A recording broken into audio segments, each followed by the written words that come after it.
L'abbaye bénédictine de Saint-Ouen a été fondée au milieu du 8e siècle autour d'une chapelle funéraire dans laquelle Saint-Ouen, l'un des plus grands évêques de Rouen de l'époque mérovingienne, avait été inhumé en 684. Au XIe siècle, l'abbé Nicolas, fils du duc de Normandie Richard III, chargea un moine nommé Fulbert de rédiger un recueil des miracles obtenus par ceux qui venaient prier sur les reliques de Saint-Ouen. Et pour accueillir les nombreux pèlerins, il fit édifier une grande église abbatiale romane qui était sans doute l'une des plus vastes de Normandie. Il n'en subsiste plus qu'une absidiole appelée la Tour au Clair.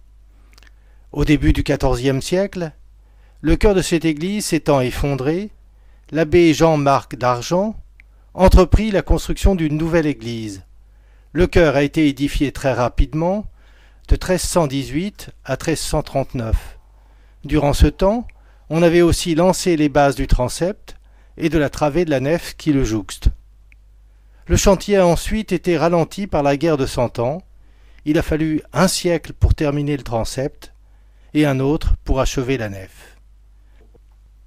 Les travaux ont donc duré plus de 2 siècles, de 1318 au milieu du XVIe siècle.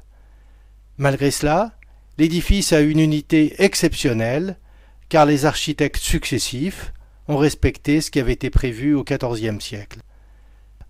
On peut donc considérer Saint-Ouen comme le chef-d'œuvre de l'art gothique rayonnant, même si l'église a été achevée à l'époque où le gothique flamboyant triomphait. Exceptionnelle pour son architecture et ses proportions, elle fait 137 mètres de long et 33 mètres sous voûte. Cette église l'est également pour ses vitraux dont la pose a suivi les différentes étapes du chantier. On a donc des vitraux du XIVe siècle dans le chœur, du XVe dans le transept et du XVIe dans la nef. Pour que les 80 fenêtres aient encore leurs vitraux anciens, il a fallu les déposer 2 fois au XXe siècle, une première en 1918 et une seconde fois en 1939. Saint-Ouen a enfin un grand orgue Cavaillé-Coll renommé dans le monde entier. Charles-Marie Widor, qui l'a inauguré en 1890, trouvait qu'il y avait du Michel-Ange dans cet instrument.